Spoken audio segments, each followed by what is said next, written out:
प्रेम पत्र दूसरा भाग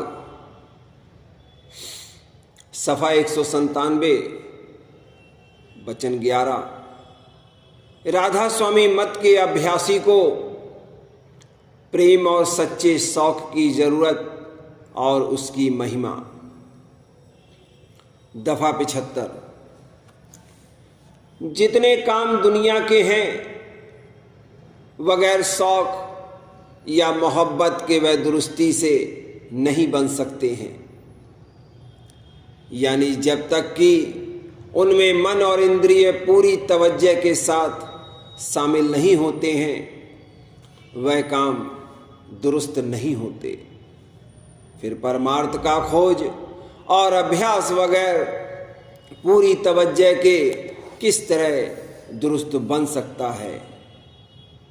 इस वास्ते राधा स्वामी मत में सच्चे परमार्थी को जरूर है कि प्रेम अंग लेकर सत्संग और अभ्यास करे तो उसमें फायदा मालूम पड़ेगा, और नहीं तो उसकी कार्रवाई रूखेपन के साथ होवेगी और उसमें रस कुछ नहीं आवेगा और न प्रीत और प्रतीत बढ़ेगी। दफा 76। जो प्रेम की प्रतीत के साथ है उसके ठहराव का भरोसा ज़्यादा होता है और उसमें फ़ायदा भी ज़्यादा मिलेगा, और कुल मालिक राधा स्वामी दयाल की दया भी ज़्यादा आवेगी और यह प्रतीत सत्संग करके हासिल होगी। दफा 77। सत्संग नाम गुरु या साध के संग का है और वह गुरु और साध संत मत अथवा राधा स्वामी मत के पैरी होने चाहिए।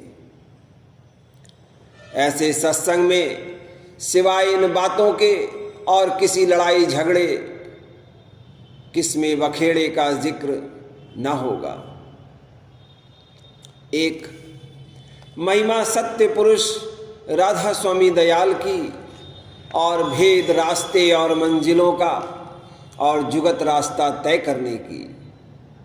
दो तरीका बढ़ाने प्रेम प्रीत का राधा स्वामी दयाल और गुरु के चरणों में। तीन पैदा करना हालत उदासीनता का दुनिया और उसके भोगों की तरफ से अपने मन में। चार वर्णन उन विघ्नों का जो मन और माया अभ्यासी के रोकने को पैदा करते हैं। पाँच हाल उस कैफियत का जो अभ्यासी को हालत सत्संग और अभ्यास में मालूम होती है। और छः जिक्र चढ़ाई सूरत का मुकामों पर और उसकी हालत वगैरह। दफा 78।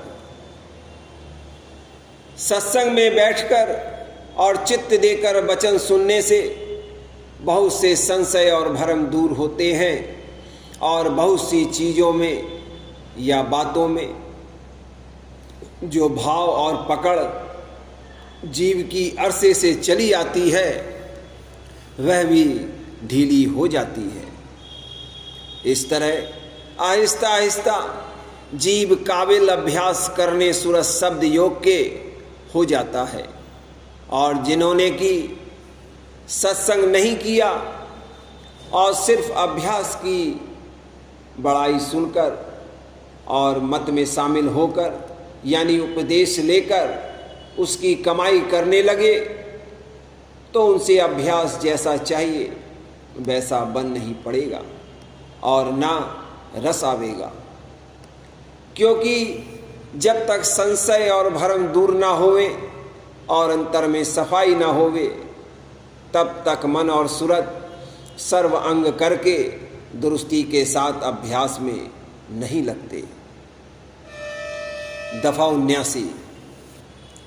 इसी तरह जब कोई सत्संग में बैठकर पहचान कुल मालिक राधा स्वामी दयाल और उनके धाम की और भेद रास्ते का और बड़ाई सूरज शब्द मार्ग की सुनेगा और बुद्धि से अच्छी तरह समझेगा, तब उसके मन में संतों के वचन की थोड़ी बहुत प्रतीत आवेगी।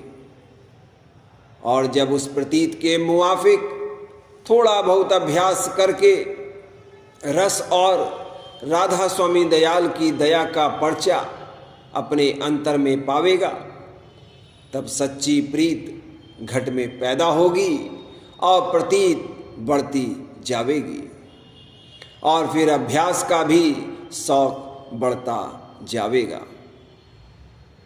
दफा सी, बगैर थोड़े बहुत ऐसे शौक और प्रीत और प्रतीत के रास्ता घट में तय करना और कुदरत की कैफियत को देखना मुश्किल है, क्योंकि जब तक कुछ भी शौक और प्रीत और प्रतीत दिल में नहीं आवेगी, तब तक सूरत और मन और इंद्रियां सिमटकर अभ्यास में नहीं लगेंगी और ना उसमें रस आवेगा। और इस सबब से अभ्यासी थोड़े दिन कुछ कार्रवाई करके उसको थक कर और निराश होकर छोड़ देगा और संतों के वचन को रोचक समझकर उनका निरादर करेगा।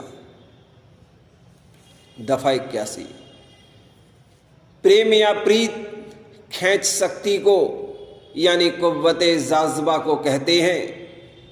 इसी शक्ति से तमाम रचना जो कि छोटे छोटे जर्रे या परमाणु से मिलकर रची गई है कायम है, और कुल देहियों या सूरतों का ठहराव और कार्रवाई इसी शक्ति के आश्रय से हो रही है। जो प्रेम ना होवे तो कोई किसी से मेल ना करे और ना किसी काम में मन लगाकर उसकी कार्रवाई करे। दफा 82, जबकि कुल रचना की कार्रवाई प्रेम के आश्रय जारी है, बल्कि सब रचना प्रेम के वसीले से ठहरी हुई है, तो परमार्थ की कार्रवाई जिससे सुरत अंश अपने अंशी यानी भंडार से मिलना चाहती है, किस तरह बगैर प्रेम के जारी हो सकती है। और क्यों कर बिना सच्चे शौक के इन दोनों का आपस में मेला हो सकता है। दफा 83, कुल मालिक राधा स्वामी दयाल प्रेम का भंडार हैं और सूरत जो उनकी अंश या धार है वह भी प्रेम स्वरूप है। इस वास्ते जब तक सूरत में प्रेम न प्रकट होगा तब तक उसका मेल अपने भंडार से नहीं होगा। यानी रास्ता तय करके उस भंडार में पहुंचने की कार्रवाई जिसको सूरत शब्द का अभ्यास कहते हैं, दुरुस्ती से नहीं बन पड़ेगी। दफा 84, ऊपर के बयान से जाहिर है कि जब तक पहले सत्संग करके प्रीत और प्रतीत मन में नहीं आवेगी और संशय और भ्रम दूर ना होवेंगे, तब तक प्रेम पैदा न होगा। इस वास्ते हर एक सच्चे खोजी और दर्दी परमार्थी को मुनासिब और ज़रूर है कि पहले राधा स्वामी मत के सत्संग में शामिल होकर होशियारी से वचनों को सुनकर और समझकर और अपने संशय और भ्रम दूर करके अभ्यास शुरू करे, तब उसको उसका फ़ायदा जल्द मालूम होवेगा और आइंदा को दिन दिन मुआफिक उसकी लगन के तरक्की होती जावेगी।